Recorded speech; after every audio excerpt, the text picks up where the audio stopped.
Filho, a gente se dedica tanto na engorda, né? Mas na hora da venda pode pôr tudo a perder se vender na hora errada ou por um valor diferente do de mercado. Ah, pai, o aplicativo Agro Brasil veio para resolver isso. Olha aqui. Aqui, pai, os pecuaristas registram seus negócios todos os dias e a gente tem informação verdadeira para poder negociar melhor. Legal. Informação de pecuarista para pecuarista. Isso, e assim todos se ajudam. Muito bom. Baixe agora o app Agro Brasil.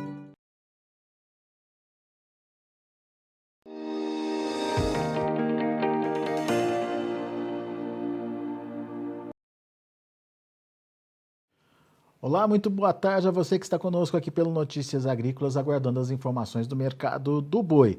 A gente começa confirmando a consolidação aí de um novo patamar de preços para São Paulo.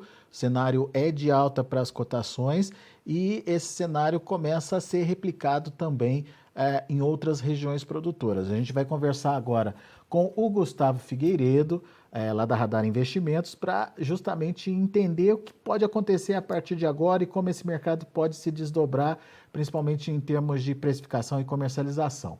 Seja bem-vindo, meu caro, muito obrigado por estar aqui com a gente.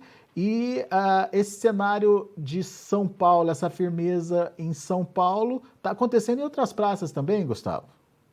Boa tarde, Alexandre, boa tarde a todos. É isso aí, Alexandre. Na verdade, eu já não sei dizer se foram as outras praças que geraram firmeza ou se foi São Paulo, mas eu acredito assim, Goiás, que foi um estado onde deu início aí a uma pressão ainda maior do que a gente já vinha tendo, com o retorno da unidade de Mozarlândia, JBS, matando mais animais, mesmo que comuns, ainda sem a exportação China, deu um alívio aí para os animais que estavam vindo de Goiás para São Paulo, e o volume abatido aí entre abril, maio e início de junho foi muito grande, Alexander, né? Então agora a gente vai para um período onde a quantidade de animais terminados no pasto já foram abatidos, e o segundo giro aí, vamos dizer o segundo, porque o primeiro, vamos falar que foi abril, maio e início de junho, né, de animais confinados. Para julho, agosto, a tendência é de uma redução frente ao que nós tivemos agora nesses últimos meses. Então a gente vem para um cenário de menor oferta, e essa menor oferta também a gente vai já encontrando em outros estados, não só São Paulo, né? Mato Grosso do Sul mesmo hoje já, os preços já foram para a mínima de 300 para animal China aí, coisa que nós estamos falando aí de uma alta aí de 20 a 30 reais por arroba. Goiás também já tivemos vários negócios aí ao longo da semana de 300 reais. Chegamos a ter negócio lá em Goiás de 275 a 280 para padrão China. Então, esses estados aí reduzindo a oferta e subindo a régua, né, vamos dizer assim, subindo o preço para a negociação e para conseguir achar um volume maior, gera uma firmeza ainda maior em São Paulo, Alexandre, que já foi visto aí ao longo da semana vários negócios de 320. Muito bem. Dá para dizer que o preço referência hoje em São Paulo é 320, Gustavo? Não é a média, Alexandre. Alguns frigoríficos ainda continuaram numa tendência ali, tentando segurar um preço mais abaixo, mas o volume negociado foi muito baixo. Animais de 300 que chegou a ter de balcão para boi China, já foi pouco negociado, negócio realizado efetivo, mas tínhamos balcão nesses preços. Esses frigoríficos que estavam de 300 hoje já subiram para 310 e já não estão encontrando volume, né? A partir do momento que vários negócios foram realizados a 320, o 310 está ficando para trás e talvez vire até comum nas próximas semanas, Alexandre. Muito bem. Então, Gustavo, a explicação básica é uma redução da oferta, seja na oferta de animal pronto para abate nas regiões produtoras, ou seja nessa migração de animais que vinha acontecendo de um frigorífico de algum estado, como Goiás, você citou aí, para São Paulo, isso também diminuiu. Isso traz fôlego para altas de preços, Gustavo? Sim, Alexander, é isso aí que vai dar o tom dos próximos meses, né, Alexander? Como a gente diz aí no linguajar aí entre os grupos, é assim, pressionaram demais a mola, mas a pressão não é porque algo aconteceu, houve uma união entre cadeias, nada disso. A pressão vem da própria oferta, né, da própria quantidade de animais terminados em determinado período onde a pastagem não tem mais condição de segurar, de reter e o preço em queda faz com que o pecuarista seja obrigado a negociar naquele patamar, mesmo que baixo, né, Alexandre? E quando o mercado ele se encontra em baixo, Alexandre, se um pecuarista tem um volume, ele não espera para negociar picado, né? Por exemplo, se ele tem 5 mil cabeças, ele não vai negociar 1.000 hoje, 1.000 amanhã, 3.000 depois. Ele tenta colocar um volume maior, que pode, sendo que ele não tem condições de reter esse animal ainda mais, o custo de produção é alto. Então, quando o mercado do cenário é de baixo, o volume que cada um tem, ele negocia, é o volume total, até para conseguir uma diferenciação de preço. Agora, quando a gente inverte esse cenário e a gente vai para um cenário de alta, que é o que a gente vai passar agora nos próximos dias, né, Alexandre? Aí o pecuarista, mesmo que ele tenha um volume já terminado nesse momento, ele negocia gradativamente esse volume e também aquele poder de compra dos frigoríficos que ele quer colocar um volume grande para dentro, para não deixar a sua escala ela encurtar, né, e dar o tom ainda maior da alta. O pecuarista faz com que essa venda gradativa faça com que o frigorífico tenha uma pressão altista no cenário interno aí para compra, Alexandre. Então a gente vai para os próximos meses com uma oferta bem menor do que nós tivemos nos últimos 2, 3 meses. E agora quem vai dar o tom nessa alta aí vai ser a oferta. E a oferta vai depender na mão do pecuarista. E agora os preços e a negociação saem da mão do frigorífico, que consegue impressionar quando há um volume, e agora passa mais na mão do pecuarista. Ou seja, nesse momento não é o pecuarista que liga atrás do frigorífico, é o frigorífico que passa a buscar a informação da quantidade disponível para negociação. Diante de uma oferta já restrita, o gerenciamento do pecuarista nesse momento faz toda a diferença e isso pode dar aí fôlego para a arroba buscar novos patamares de preços. Isso do lado da oferta, Gustavo. Agora vamos entender um pouquinho da demanda. A questão da exportação, por exemplo, essa mudança de patamar do dólar que a gente viu acontecer nos últimos dias, pode dar algum tom diferenciado aí, principalmente para aumentar a demanda dos frigoríficos exportadores?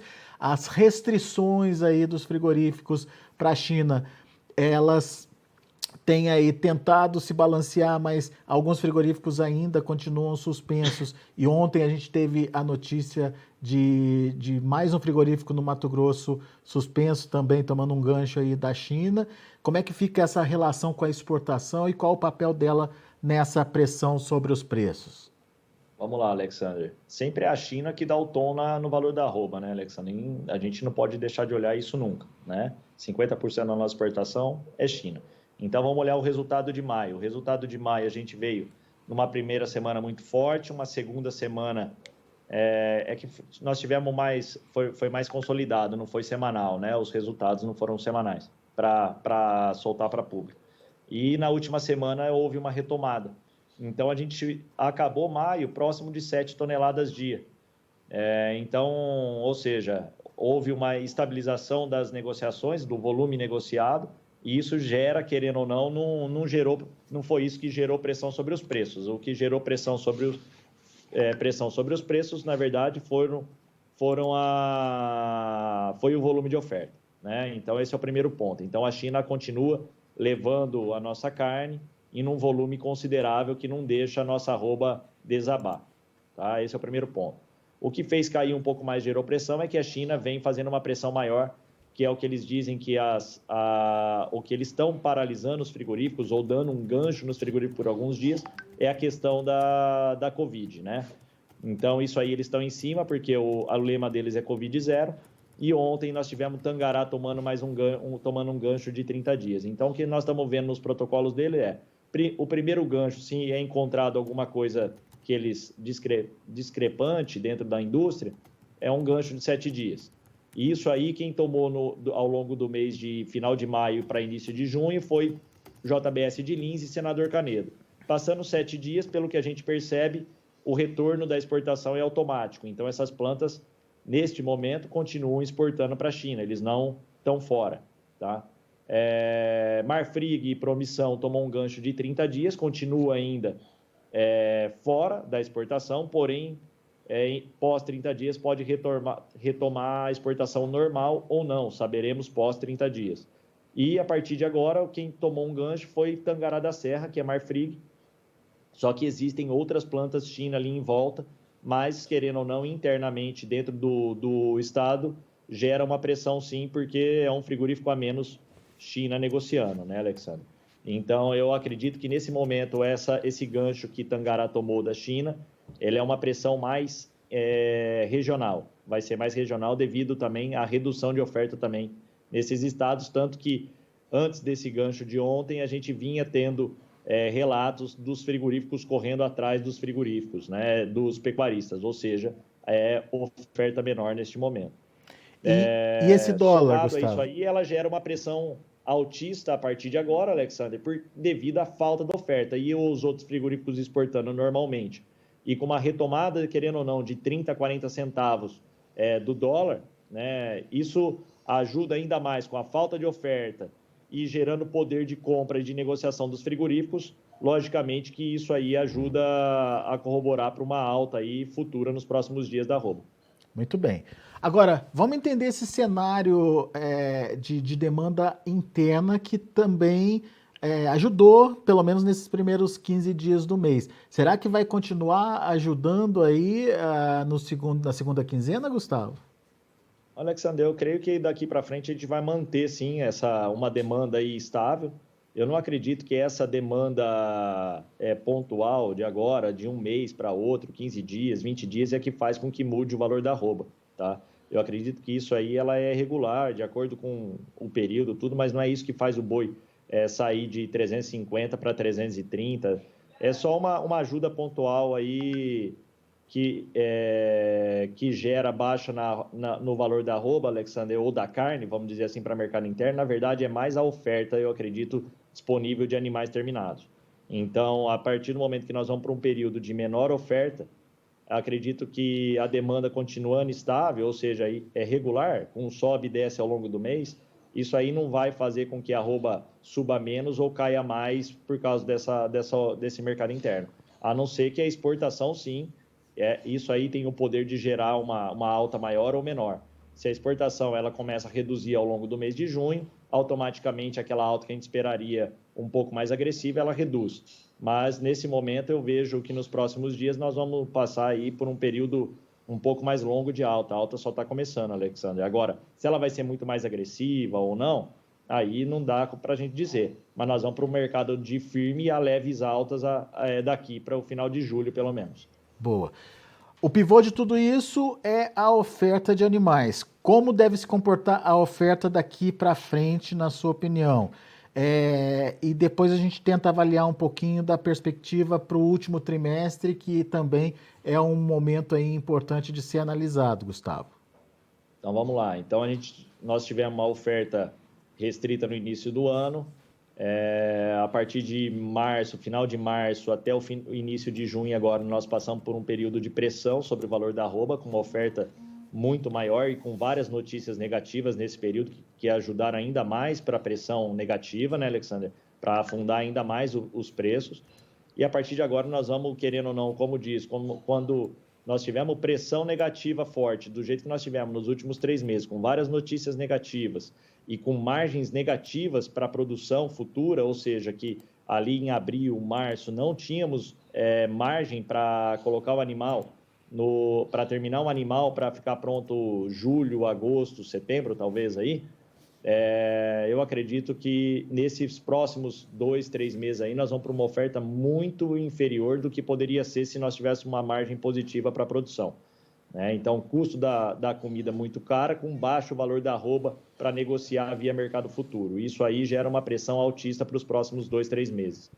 Porém, agora a gente passa aí das 2 últimas semanas para cá, com o mercado futuro gerando preço, ou seja, o mercado, por exemplo, de outubro saiu de 320 para próximo de 340 e começa a gerar uma margem positiva. Não é uma margem exorbitante, mas passa a sai de negativa para positiva em poucos dias, e que a gente já vê aí a movimentação e procura por garrotes, vamos dizer assim, Alexandre, entre 12 e 15 arrobas aí, para a terminação começa a ter uma procura muito maior nesse momento. Ou seja, uma pressão na oferta nos próximos 60, 90 dias e a possibilidade de recuperação dessa oferta para o último trimestre principalmente se houver estímulo ou se esse estímulo que a gente viu acontecer aí na B3 nos últimos dias tiver sequência, certo?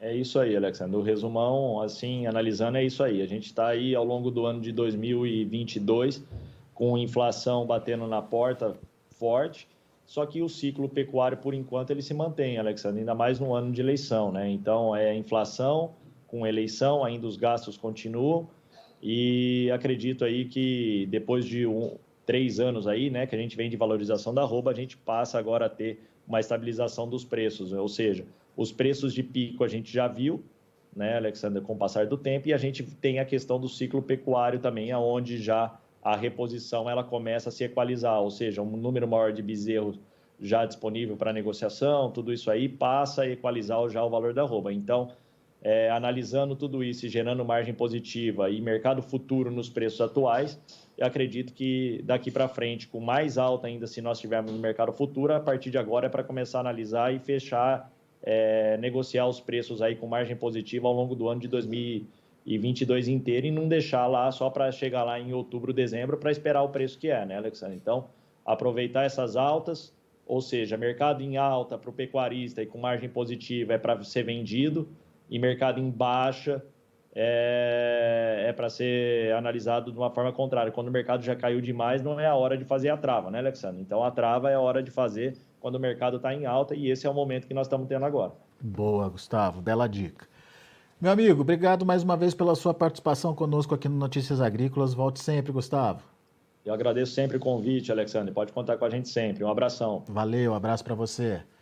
Tá aí Gustavo Figueiredo, Radar Investimentos, aqui com a gente no Notícias Agrícolas, confirmando, portanto, essa retomada aí dos preços da arroba, essa virada de chave em relação àquela pressão que a gente vinha vendo nas semanas anteriores, se confirmando em São Paulo e se refletindo, se replicando aí também em outras praças. Ele citou Mato Grosso do Sul, citou Goiás, por exemplo, que já tem preços novos sendo praticados por lá também.